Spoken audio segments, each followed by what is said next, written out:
4 huge scaffolds dominating a remote Alaskan mountain. These structures don't look super technological. They're like giant billboards, but they were part of what was, in its day, the most sophisticated technology we had. A war-torn ruin left standing in the shadow of North Korea. If you went into the building, you would quite possibly come out in a box, and if you came out upright, you might come out shattered beyond sanity. A factory complex in an idyllic valley that is not quite what it seems. You start to see clues that this place might not have been so friendly after all. The big, heavy metal door on the rock face. Who were they trying to keep out, or what were they trying to keep in? A medieval castle that became the playground of a vengeful killer. So either the Bloody Countess was a stone-cold mass murderer of young girls, or she was a powerful but innocent woman framed by her unscrupulous rivals.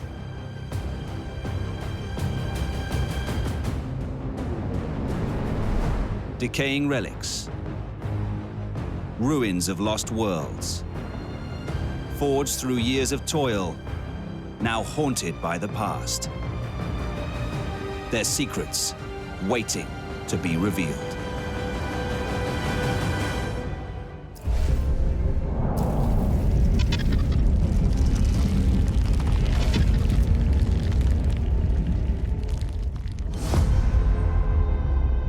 Slovakia, 60 miles from the capital, Bratislava.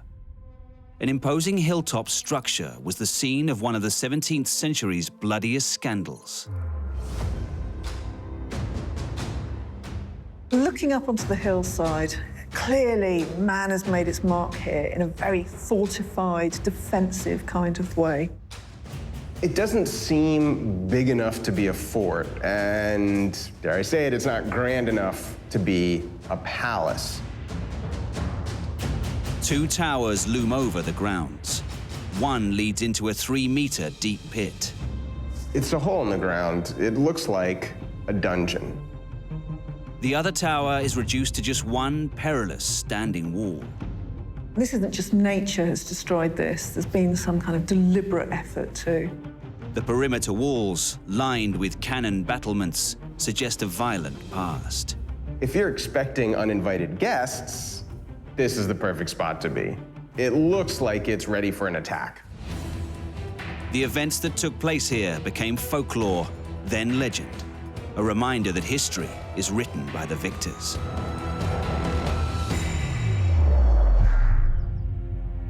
In 1610, blood-curdling screams were echoing from the basement. Young women were suffering unbearable torture at the hands of a psychopath. It was 8 girls who suffered this way. Marcela Bednarova grew up hearing the terrible stories surrounding this place. The girls were humiliated. And there were some psychological and sexual torture as well. They were waiting for their destiny in shackles. The girls were made to stand naked in the cold cellar for days. The rumors surrounding this place are extremely disturbing. And we don't know exactly what happened here, but everyone who knows something about this place agrees that it was terrible. This is Etched Castle. Built in the 13th century to defend the border of the Hungarian Empire, for generations the castle was traded between warring noble families. Until 1604, when Countess Elizabeth Bathory would change the castle and the town of Etched forever. When Elizabeth, in her early 40s, as a widow, moved full-time into the castle, she must have appeared unbelievably glamorous to the local villagers with their hard lives. She had this sort of youthful glow about her. Elizabeth inherited the castle upon the death of her husband, a member of the powerful Nadesty family. She inherited all of his property. And suddenly, she was the head of a wealthy, noble household possibly one of the most powerful single women in Hungary at the time, in a period when women were largely treated as second-class citizens. She invited young women into these rooms to sweep the floors and cook her meals. In her 40s, she's there offering a school, basically, for other young noble women. It wasn't uncommon, it was a normal thing to do, to go and live with another family and learn how to housekeep, how to prepare for marriage and life ahead. But the true cruelty of the Hungarian nobility was about to be exposed. Rumors started to circulate. The girls who went to Kastis Castle didn't always come back. On the 29th of December, 1610, soldiers stormed through the castle gates and searched the grounds. When the soldiers looked around, they found one dead girl. Then 2 girls were reported injured or almost dying with visible marks of cruelty or violence. One of them was already dead, but the other still had just enough life force to point the finger at her killer, Elizabeth. The young widow may have been a woman in a man's world, but she also had a reputation for barbarism. It's said that she physically hurt her students for minor infractions, like folding the sheets wrong or spilling water, even for just looking at her the wrong way. The punishments ranged, well, the stories say, everything from just a slap around the face to drawing blood. And then it got more and more gruesome. Supposedly, she would prick them with sewing needles. She bit them until she drew blood. She smeared honey on them and exposed them to bees and ants. Cut them with scissors. Scald them with hot metal bars. Leaving girls out in the cold to freeze to death. And one of her most notorious acts happened inside the castle's dungeon. Elizabeth needed her manor house free because she expected the visit of her daughter Anna. So she ordered the girls to move up to the castle to stay there during the daughter's visit. The girls were made to stand naked in the cold cellar for days. When they were let out, some of them could barely even walk, and they were killed very soon afterwards. It's said that Elizabeth Bathory killed up to 600 young girls. She literally has a Guinness World Record for it. The rumors of her savagery go all the way back to her childhood. She came from a family notorious for its alcoholism, incest, and sexual deviancy. When she was young, she suffered from terrible migraines, which her family diagnosed as demonic possession. It's said that she even bathed in the blood of her victims. That might explain the youthful complexion. The soldiers arrested Elizabeth. She was tried and banished to her castle tower for the rest of her days. The tyranny of the bloody countess was over. But not everything is as it seems in this grim fairy tale. There's one thing that doesn't quite add up here. Out of an alleged 600 or more victims of Elizabeth, we haven't found a single grave or a single skeleton. Nothing. The man who arrested her and found all the bodies just so happened to be head of a rival house in the neighboring province, which is unreliable and suspicious. Elizabeth was clever, she was literate, she could speak 4 languages. She was also a woman. She had a massive target on her back. Looking at this as a lawyer, despite concerns over the evidence, I can't help but think that there was something ghastly going on in that castle. It's very rare that there's any smoke without fire. So either Elizabeth Bathory, the bloody countess, was a stone-cold mass murderer of young girls, or she was a powerful but innocent woman framed by her unscrupulous rivals. We may never know for sure.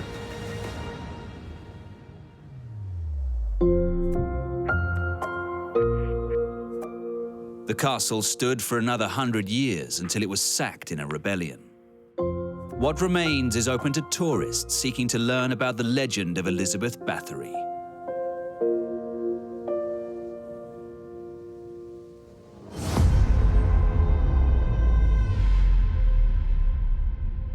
In the remote northwest of Alaska, a cluster of constructions loom over a barren landscape.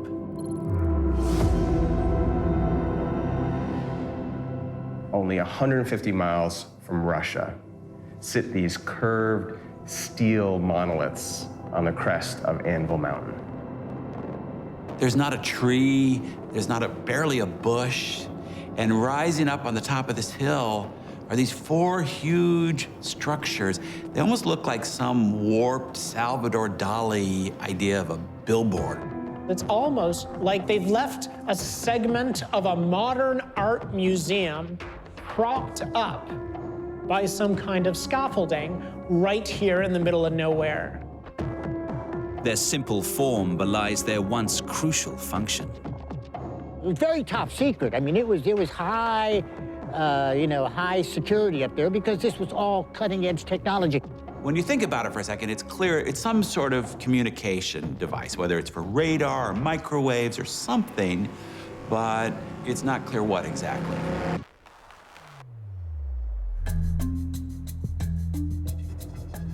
Richard Benneville is mayor of the nearby town of Nome, and this site holds a particular resonance for him. Sometimes I feel like it's walking among the pyramids. I'm very proud sometimes of what mankind can do. I feel a sense of pride. I know that this site can work. The roots of this facility can be traced back to the 19th century, when Alaska became American property, a time when Russia and the US were allies. At the time that the US purchased Alaska from Russia, it was a very good investment. I don't think anybody anticipated that Russia would become our biggest geopolitical foe. In 1949, the Soviet Union shocked the world when it detonated its first atomic bomb at a test site in Kazakhstan. A Soviet nuclear attack was now a very real possibility.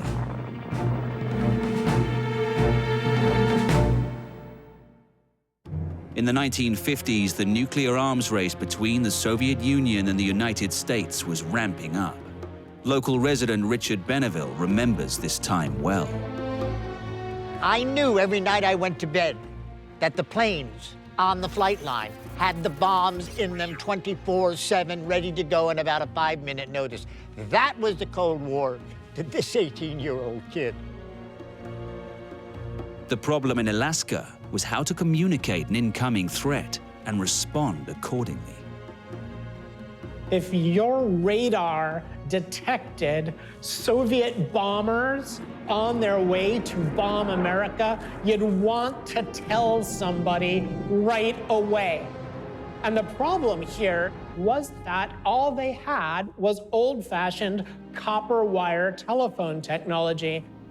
There's no roads over most of the state. There's no telegraph wires. There's no telephone wires. At one point from Nome, they could only send one telephone call at a time. Huge distances made communication difficult. Even high-frequency signals would fizzle out when the northern lights appeared. Telecommunications functioned strictly by line of sight, so the rapid transmission of information over long distances was impossible. A new communications infrastructure was imperative. But what technology could effectively deal with this latest threat? Alaska has a really interesting place in the history of the Cold War because it is so close to Russia and it's so close to the North Pole. At the end of World War II, Alaska's defenses were focused on fighting a southern foe, not one that was coming over the North Pole. If Soviet bombers came over the horizon, there was no effective warning system in place. A solution was found with this, White Alice, a radio station within an extensive Air Force telecommunications network. They were part of the DEW line. The DEW line, which collected information actually from the top of Scotland all the way across North Atlantic, Iceland, Greenland, Canada, keeping a radar net over the North Pole. Their name is widely believed to be an acronym. White for the snow-covered location, and ALICE, which stands for Alaska Integrated Communications and Electronics. A typical White Alice site consists of 4 dishes grouped in pairs to receive and transmit signals to and from neighboring stations. Since they couldn't just send a radio signal in a straight line to the next receiver, it was too far away.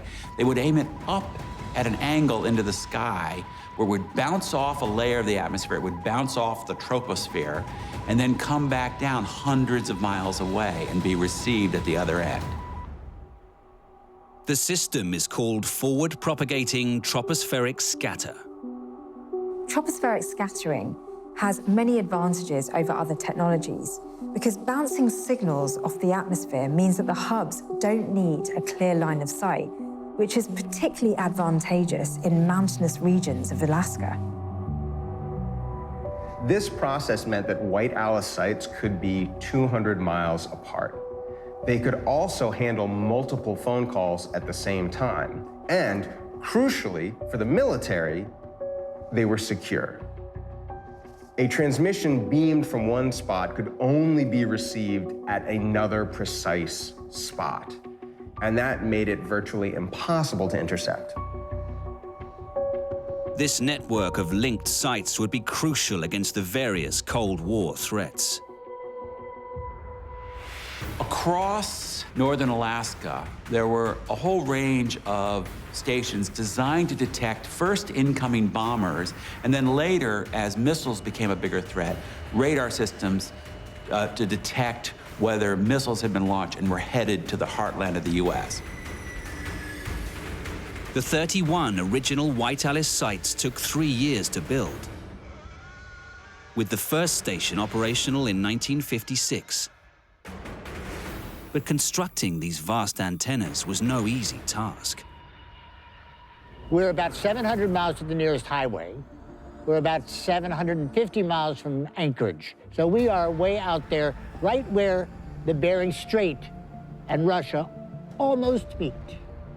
So to build these installations, they had to not just fly in equipment, they used dog sleds. They were really out there in primitive, brutal conditions. The enemy was time and weather. Hundreds of tons of metal had to be brought in by air. This was a steel jigsaw puzzle that had to be assembled quickly and effectively and had to be strong enough to withstand the extremes of Alaskan storms. It was the latest and most sophisticated telecommunications technology in the world. The U.S. even connected Hawaii and the Philippines through the Pacific scatter system. But the biggest impact was on Alaska itself. It unified the region in ways that no other technology could have done. However, construction was extremely expensive. The total bill came to a staggering $300 million. Initially, they thought they needed 6 people and 25 kilowatts to operate the site. But actually, in the end, they needed 20 people and about 120 to 180 kilowatts of electrical power just to operate the system. Before White Alice was even complete, a new technology arrived which would come to replace it. It's a bit ironic that by the time White Alice was becoming operational in 1957, 1958, Sputnik was up in the sky. Satellite communications came in, and that wound up being a much more reliable system that didn't depend on these remote installations of antennae, manned by these small groups of guys freezing their butts off on the tundra for, year in and year out.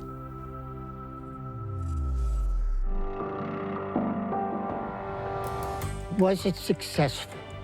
I think you'd have to say yes, because it has allowed us to get to where we are today, which is alive. White Alice remained in use until the 1970s as a civilian phone network. And in some cases, due to their security, the military still uses troposcattering networks even today.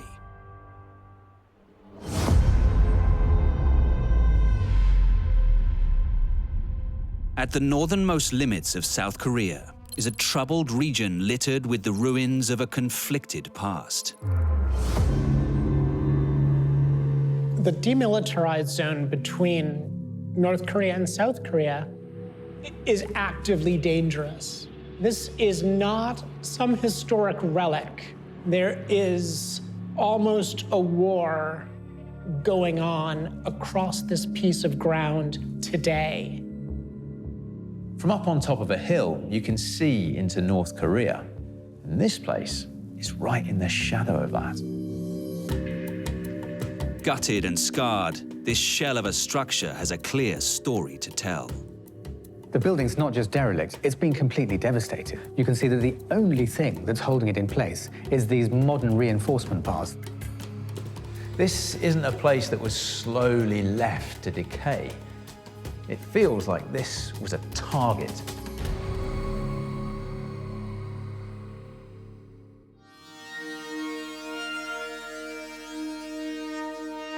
Just south of the demilitarized zone between North and South Korea, a devastated structure dominates its surroundings. Yet it appears to be out of place. Someone has taken some Stalinist architecture and dropped it right here on the Korean border. And because of that Stalinist architecture, you can tell that this is a communist North Korean edifice. Why is it ruined? And why is it here in South Korea?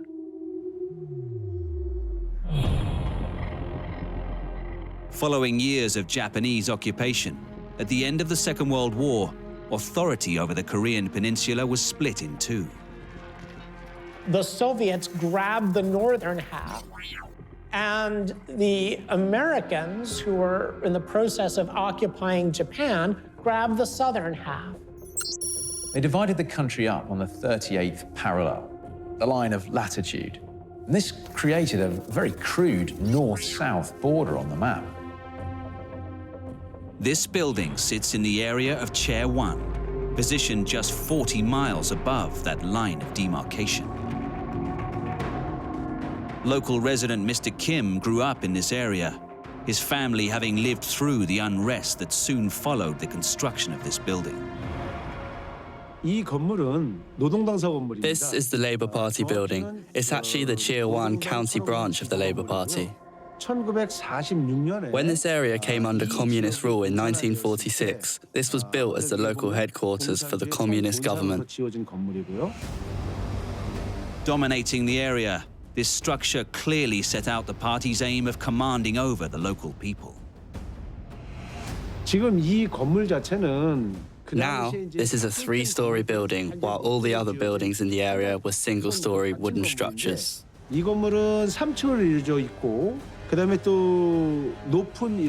And it sits on top of a high platform. The building was actually built upon a raised level, so it must have looked very daunting for the locals here. This building epitomized the authority of communism. But the North weren't only interested in ruling over the local population. They had ambitious plans for this place. Chair 1 was the largest city near to the 38th parallel. That's why they built the party headquarters here. North Korea ruled the surrounding area from here, but they also used it to help prepare for the attack on the south. Their ultimate aim was to take control of the entire Korean peninsula. Chair 1 was an incredibly tense border town for the simple reason that it was a staging post for the North Korean troops. So here there would have been massed a vast number of forces, and that made this a very tense place. Backed by Stalin, at the head of this North Korean communist regime was Kim Il-sung. Kim Il-sung tries to replicate Stalin's dictatorship in North Korea. And that means that the North Korean dictatorship is centralized, is brutal, and is ready to repress the individual in the interests of the state and the ruling party. With the arrival of Kim Il-sung, who had served in the Soviet army in the war, things really began to change, and the peninsula went on to effectively a war footing. For those living in Chair 1, having the local party headquarters on their doorstep could be a terrifying prospect. And old rumors about what happened inside still persist to this day. Back then, for the people here, this was a very mysterious place. It's said that those people who opposed communism or the rules of the land were dragged in here to be tortured and killed. But the problem we face looking at this today is that the people who were responsible for the atrocities here have all returned to the north. And there are no records left to confirm these stories.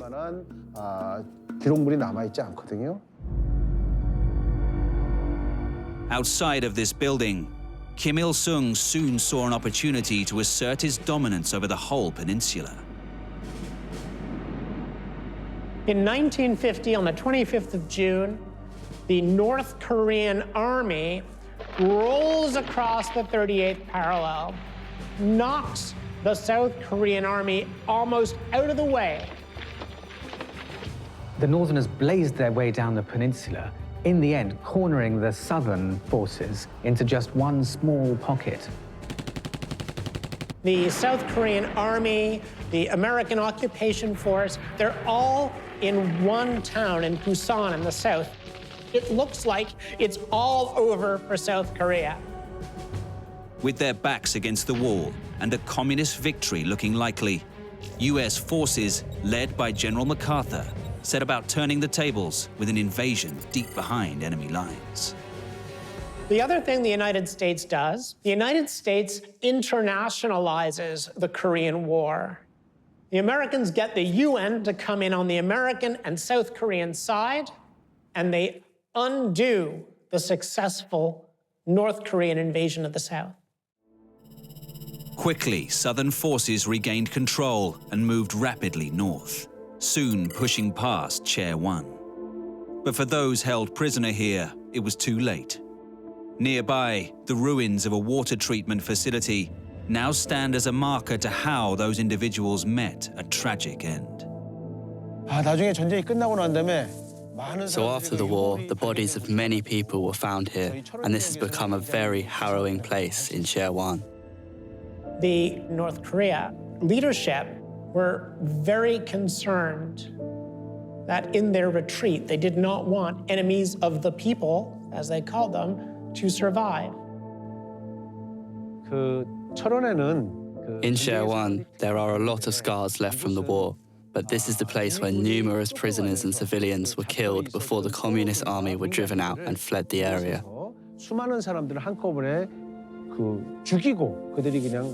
This is a heartbreaking place which will never be forgotten by the people of Chair 1.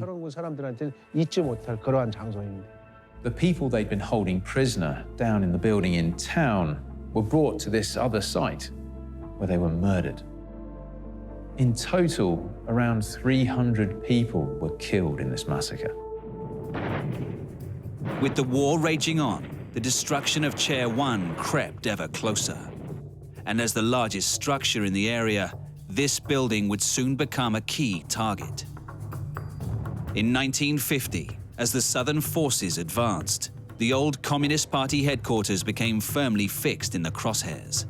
The violence of that time is clearly written all across what remains. These marks are from the tracks of a US Army tank, which came up here to destroy the building. I think destroying the Labour Party building was intended as a show of strength. This was the local headquarters of the North Korean army, who were the enemy. While it remains standing, This structure and the surrounding town was soon facing an end game. Just a few months after taking the area, the Southern forces were being pushed back out of Chair 1. The one thing that you can't allow is this politically important symbol to fall into enemy hands. So you burn the place to the ground. The whole town burns except for one thing, that building that looms over the town. In 1953, an armistice was signed, ending the fighting. And a new border was drawn up just a few miles to the north of this building.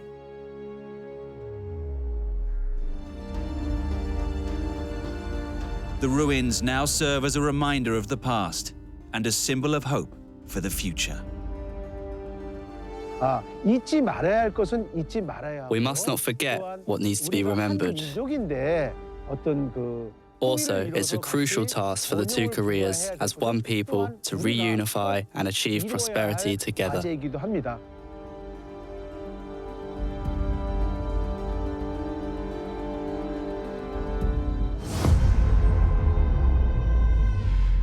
In the northern Czech Republic, just 6 miles from the German border, a rural scene hides a sordid history. Here is a lovely valley with well-maintained woodlands, no doubt a clean stream running through it, and pretty towns at suitable intervals. This is very much a Czech valley with all the signs of decades of happiness. A complex of empty buildings stands amongst the trees. Rooms take up entire floors, and there are hundreds of metal columns keeping the ceilings up. Something very heavy used to be kept on these floors. These were once grand, efficient factories of some kind, and now they're abandoned, they're overgrown. Why would you build something this expensive and walk away from it? Behind these buildings are clues to a history that the locals would rather forget. You can see the remains of a camp, and you can see a big chimney next to that camp, and that's never going to be good news. And at the center of it all is a gateway that guards a terrible secret. You arrive at this rock face and you see this huge metal door hiding something inside this rock face. And you wonder, well, that looks like a lot of security. What happened in this remote outpost? And what is behind that big metal door?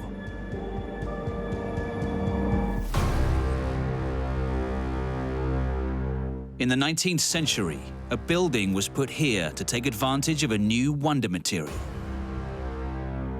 Peter Joza has explored this site extensively. We are in one of the halls of company Franz Preidel. The building was constructed in 1867 as one of 3 in Rabstein Valley to produce cotton. In this building, there were 16,000 spindles. Individual spinning machines stood in between these pillars. It was one of the biggest factories in this area. This is Rabstein Janska, a factory that produced cotton on a vast scale. But this was more than a business. It was the breadbasket of a community. There were several generations working in this factory. The factory was hugely beneficial for the local economy because the company used the money they made to finance several things. They had schools built in the area, had a chapel restored, and that's all thanks to the profit from these factories. But the factory's benign appearance is betrayed by an ominous feature within its grounds. Then you see the big metal door, and you have to ask, what did you build here? What are you trying to keep in the ground? Or what are you trying to keep out? Inside this building, when you look closely, you start to see clues that this place might not have been so friendly after all. Although the early 1900s saw business booming here, in 1929, the market collapsed. In the late 1920s, a depression begins all across Central and Eastern Europe, which has devastating effects on manufacturing and on the economies of Eastern Europe in general. Hundreds of workers who relied on their jobs here for their livelihood, they're all out of work. The old factory was shut down, and for over a decade, the buildings lay dormant. But in 1942, the factory came under new management, the Nazis. And the Germans had always looked kind of hungrily at Bohemia. The Germans, first nibbled at the Sudetenland, and then they take all of Czechoslovakia in the course of 1938-39. The Nazis occupied Rabstein-Janska, but they had a new plan for the old factory. Cotton production was low on the list of Nazi priorities. What they really needed more than anything was aircraft. Half a mile from the factory is what remains of the Nazis' strategy to massively expand their aircraft production. The German economy has to be kept going, and the German war machine has to be supplied. And one of the ways the Nazis do this is by conscripting people into labor. They constructed a labor camp. Nacházíme se u koncentračního tábora Rabstein. We are at Rabstein concentration camp, which was established in 1944 for approximately 690 to 700 prisoners. Because they couldn't find enough workers, prisoners were brought here and the buildings were surrounded by barbed electric wire. By exploiting labor, by making slaves labor in their factories. The Nazi regime is based not only on military power and not only on their twisted idea of racial superiority, it is also based on slavery. But those interred here were not all treated equally.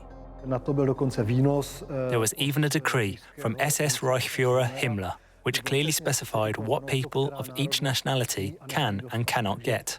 So the Dutch, who the Germans considered Aryan and basically German, were not guarded at all. They were living privately, renting from private persons. On the other hand, the Poles, Russians and French were doing poorly. The French were relatively fine because they were still considered Aryan, but the Eastern nations were housed in camps behind barbed wire. They could only eat what they were given in the camp. They couldn't even pick an apple somewhere on the street, or they'd be strictly punished. The ultimate result that Hitler and the Nazis want is for all of the people they consider subhuman to be first slaves and then dead slaves. Working conditions for Nazi slave laborers are designed to be able to get work out of them, but ultimately they are going to be worked to death. Prisoners were marched from the camp to the factory and back in an unending, brutal cycle. But events hundreds of miles away would soon make life here even harder.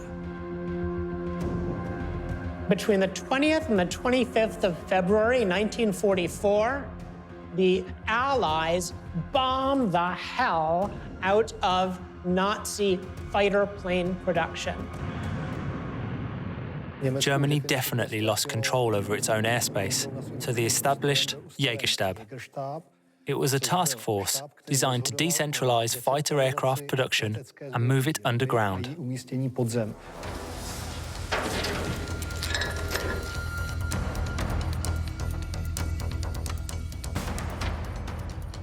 The manpower required was huge.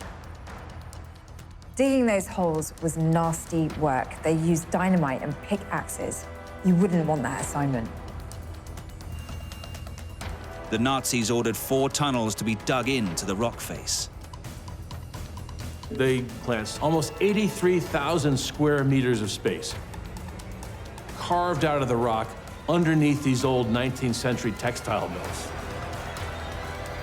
They were so desperate to start production of these vital aircraft that they moved the machinery in before the prisoners had even finished digging the tunnels. The noise, the fumes, the lack of daylight, it would have been like digging your own hell.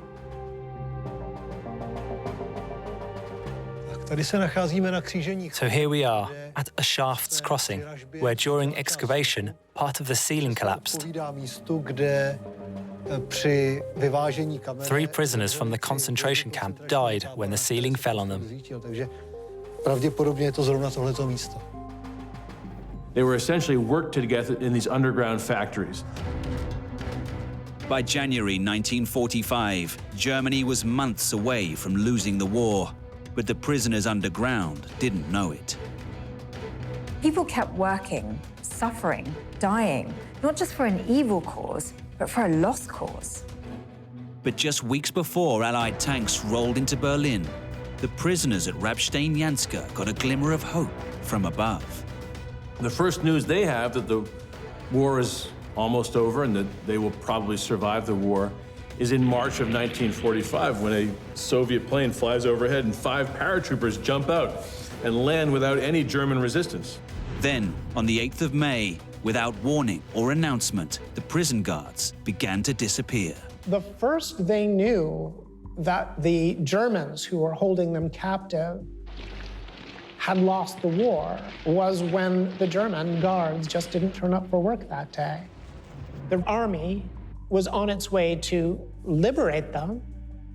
The Nazis had taken off to avoid being captured.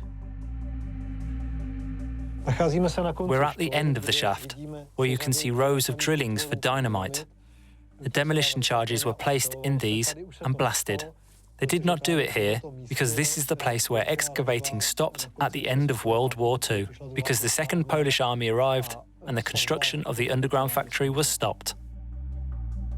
And all the laborers at Rabstein could do was put down their pickaxes and start trying to figure out how to get home.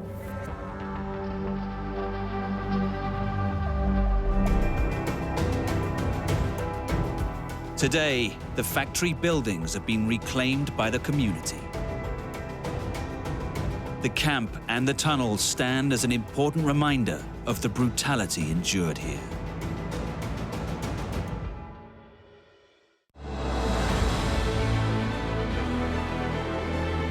Abandoned, disintegrating, reclaimed by nature. Structures once at the cutting edge, bearing witness to the forces, pioneers, and villains that define the world today. Emblems of a shared past still standing in our present.